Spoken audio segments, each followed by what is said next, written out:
This will work for Windows 11 and for Windows 10. So for the first step, you want to head over to search and type in Windows PowerShell.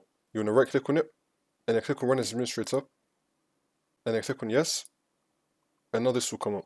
And now once we're here, you want to type in Get-WinUserLanguageList. Click on Enter. And now it's going to be telling you all the language tags that you have. So I've got United Kingdom, which is EN-GB, and I've United States, which is EN-US. Let's say that I want to remove United States. I'm just going to be taking note of the language tag, so it's going to be EN-US. And now you want to type in New-WinUserLanguageList space.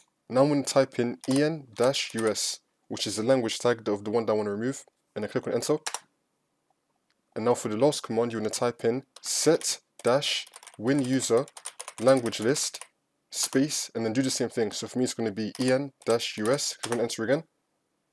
And now this will come up. You want to type in Y, which means yes. Click on Enter. And now you just want to restart your computer, and then you should be good to go.